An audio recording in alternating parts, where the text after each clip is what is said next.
Halo teman-teman, hari ini Analogi Saham akan membahas soal planning dan strategi dalam bertrading saham.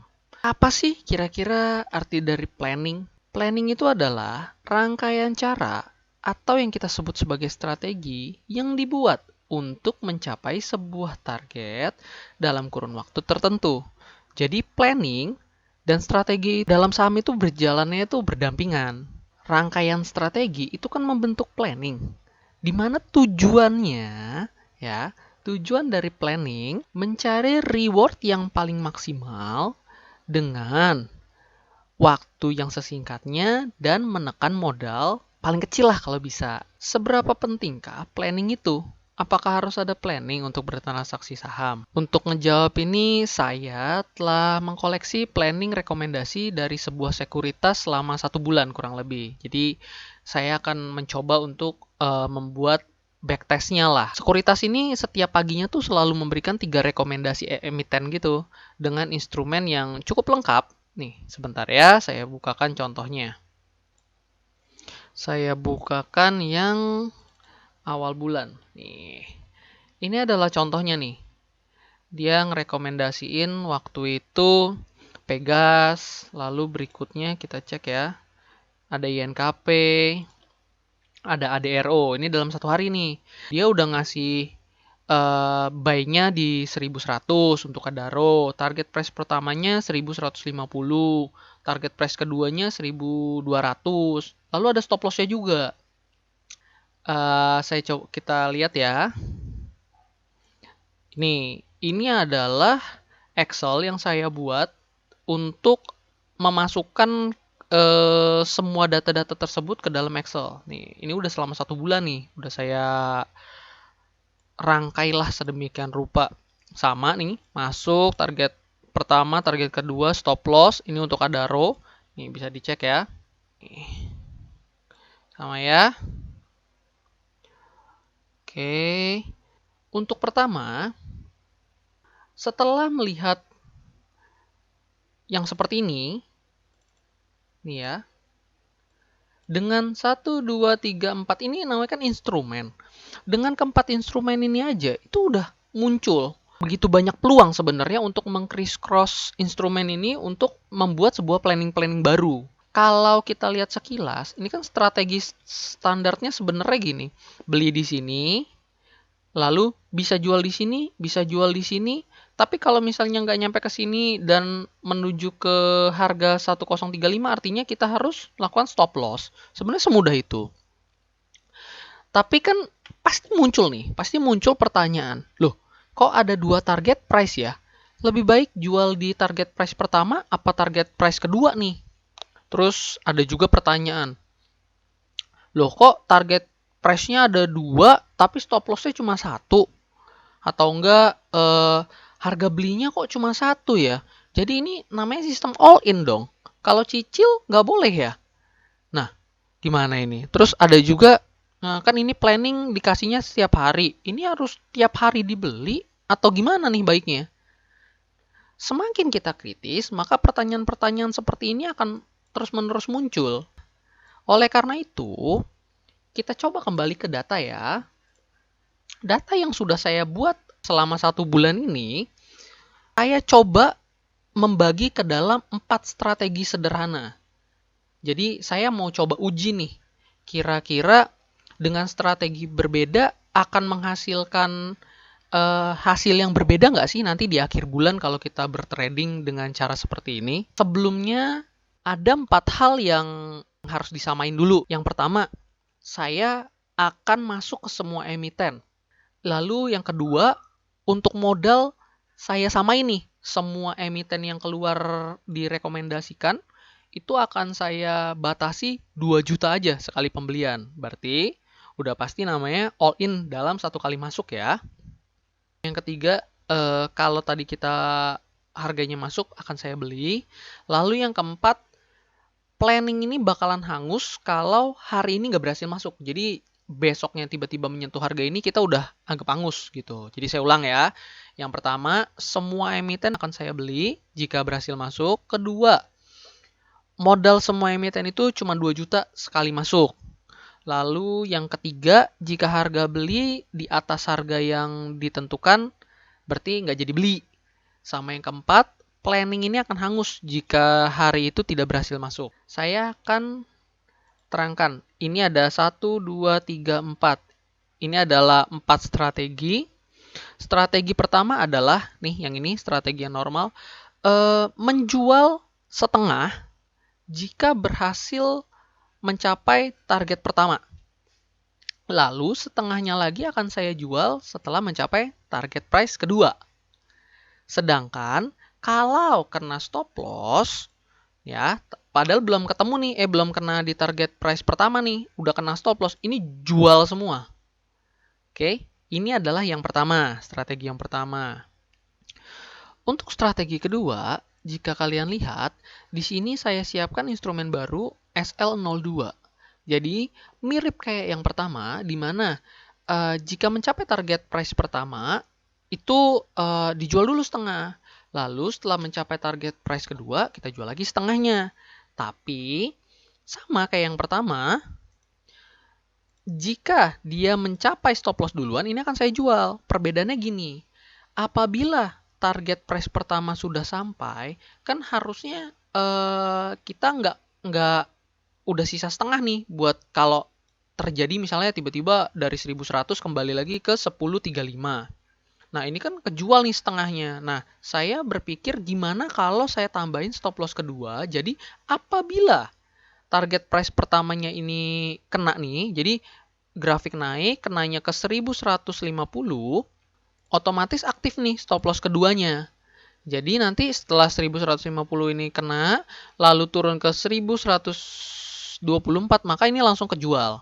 Jadi nggak kejual di 1035 lagi. Nanti sambil berjalan akan saya liatin di grafik ya, biar lebih terbayang. Saya lanjutkan dulu untuk strategi ketiga. Hanya jual di target pertama. Jadi gini, saya lupakan target keduanya. Jadi apabila dia mencapai target pertama, full saya jual semua.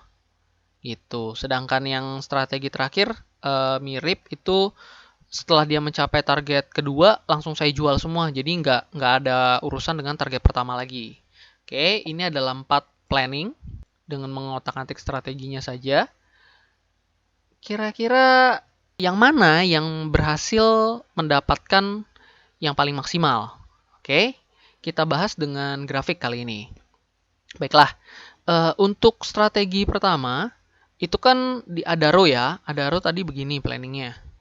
Oke, Adaro, kita lihat di grafiknya. Untuk Adaro tanggal 2, nah ini. Adaro tanggal 2, lowernya ada di 10.95, artinya ini berhasil masuk. Seperti yang tadi udah saya catat, ini berhasil masuk.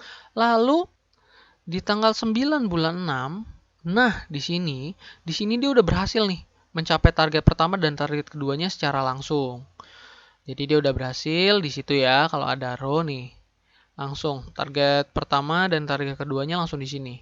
Lalu saya langsung loncat ya. Nih, kenapa sih ini ada tanda merah-merah? Untuk MEDC kita lihat ini yang diberikan seperti ini. Harga belinya ada di 450. Sedangkan tanggal 3 kita lihat itu harga openingnya saja sudah di 458. Sedangkan di sini kita beli di 450 maksimalnya. Jadi saya tandai merah artinya ini tidak berhasil masuk. Oke, ini tidak berhasil masuk ya. Lalu saya kasih contoh lagi berikutnya adalah, nah seperti ini, UNVR. Bentar ya. Untuk UNVR, kita lihat UNVR. Nih ya, untuk UNVR. Untuk UNVR, ini kan kita berhasil masuk di tanggal 9 ini. Dan di tanggal 9 itu juga dia mencapai target pertama. Kita lihat ya dari grafik. Di tanggal 9 nih. UNVR di tanggal 9 itu pada hari ini dia maksimal di 84. Mana sih? 8475. 8475. Di mana bisa kita lihat target price pertama dia hanya di 8450, berarti hari ini tercapai dong. Nah, sedangkan target kedua dia ada di 8625. Kita lihat. 8625 itu ada di 8625. Nah, sekitar di sini. Itu sampai sekarang pun itu tidak tercapai 8625. Jadi, hari esoknya itu dia bahkan turun ke 8150. Di sini stop loss-nya adalah 7.900. 7.900 akan kena duluan karena kan setelah kita jual target pertama, kita jualnya harus di target kedua. Ya dong, kalau enggak kita merubah planning. Dengan cara seperti itu, dia malah kenanya di 7.900 duluan. Nih, di tanggal 9, 10 dia kenanya ke 7.000. Nah, sekitaran sini nih. Ini akhirnya dia kena di sini duluan. Jadi akhirnya ini setengah-setengah. Setengah berhasil target, setengah lagi malah kena stop loss.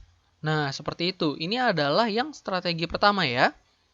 Sedangkan strategi kedua, enaknya di strategi kedua, seperti UNVR yang tadinya sudah mencapai target poin pertama, kalau di strategi pertama kan planningnya malah di sini dong, dibuang di jadinya gagal. Karena masuknya setengahnya ke stop loss. Dengan cara yang kedua, saya membuat stop loss kedua ini. Jadi setelah kena target poin pertama, kalau dia tidak berhasil ke target poin kedua, otomatis akan di stop loss yang kedua. Jadi tetap untung, walaupun untungnya tipis nih. Kayak ini untungnya jadi 1,48% doang gitu. Tapi kan lumayan, jadi tidak rugi gitu. Itu perbedaan strategi pertama dan strategi kedua. Planningnya jadi seperti itu ya. Lalu untuk strategi yang berikutnya adalah hanya target poin di 01 aja. Kita langsung coba di nih UNVR. Seperti UNVR, kalau yang tadi kan yang pertama, lihat ya. Yang pertama UNVR mencapai target pertama nggak kena, akhirnya kena stop loss. Yang kedua mencapai target pertama, yang target keduanya tidak tercapai, dia kena stop loss, tapi yang kedua tetap untung. Nah, yang ketiga, kita nggak mau ribet nih. Setelah dia mencapai target poin pertama, udah jual semua, all in di sini. Gitu. Bedanya lagi sama yang target poin kedua apa sih? Nih, kalau target poin kedua di UNVR, karena tidak berhasil mencapai target poin kedua, akhirnya dia malah kena stop loss. Oke. Akan tetapi, kita coba contoh cek ya nih, seperti DMAS. DMAS. Oke. Nih ya, untuk DMAS. Saya ini dulu ya. Oke. Dengan DMAS, pada kriteria yang pertama, ini dia mencapai target poin pertama, lalu target poin keduanya juga tercapai. Ini berhasil. Berarti dengan stop loss kedua juga sama nih. Pertama berhasil, dia naik ke yang target poin kedua. Berarti berhasil dua-duanya. Tapi untuk target poin pertama, karena udah kejual duluan nih. Di target poin pertama langsung dua-duanya kita jual all in. Untuk yang strategi terakhir, itu karena dia berhasil di target poin kedua, kita jual semua di target poin kedua tanpa melihat target poin pertama lagi. Di sini saya udah tulisin ya. Nih kayak gini, kalau berhasil di target poin pertama dia dapatnya 6%, kalau kedua 10%, kalau stop loss di 8%. Dari keempat strategi tadi kita bisa menarik kesimpulan. Kira-kira yang mana nih yang bakalan paling menghasilkan reward yang paling gede? Untuk yang normal, nih, untuk strategi pertama, planningnya kayak gitu, hasil rewardnya adalah 100.000. Dengan, kayak tadi ya, modalnya sekali masuk 2 juta, hasilnya untuk 1 bulan ini, udah dimasukin semua, itu rewardnya 100.000. Ini udah termasuk pajak nih, nanti saya akan share lah kalau emang mau ya Excelnya, nanti kita bisa sama-sama cross check. Lalu untuk yang kedua, kita lihat hasilnya adalah 255.000. Meningkat dong, jauh lebih baik. Karena ada si stop loss keduanya tadi, nggak jadi hilang semua rewardnya. Lalu untuk yang kalau kena target poin pertama langsung jual semua di target poin pertama. Kita bisa lihat ternyata kalau kita jual semua di target poin pertama, malah yang terjadi untungnya kecil sekali. Kita lihat bedanya dengan yang target poin kedua. Lihat ini. Yang didapatkan adalah 380.000. Kesimpulannya bahwa dari data 1 bulan ini, data yang ini aja loh ya, itu yang berhasil mendapatkan reward yang paling tinggi malah yang kita jual di target poin kedua secara all in. Jadi bener dong, strategi yang berbeda bisa menghasilkan hasil akhir yang berbeda juga. Apakah strategi yang jual di target poin kedua ini adalah strategi yang terbaik gitu, yang dipakai di dalam trading di dunia saham tuh ini pasti untung besar gitu, udah pasti untung paling benar? Enggak gitu juga kesimpulannya. Banyak hal yang dapat mempengaruhi planning seorang trader berhasil atau enggak. Jadi kalau menurut saya, kita melakukan backtest atau uji coba seperti ini, itu sebelum kita pakai si strategi ini di dunia nyata, itu yang paling baik. Kita uji dulu nih strategi ini. Jadi, strategi itu memiliki sifat yang fleksibel, berubah seiring trader mengenal profil dirinya masing-masing. Jadi, kita ini kan dalam sebuah proses sebagai seorang trader. Nanti kita akan menemukan kira-kira strategi kita masing-masing itu seperti apa sih. Nah, itu ya biarin aja berjalan seiringnya waktu. Jadi, semoga data ini membuat teman-teman semua mendapatkan ilmu baru soal pentingnya strategi untuk membangun planning dalam bertrading saham.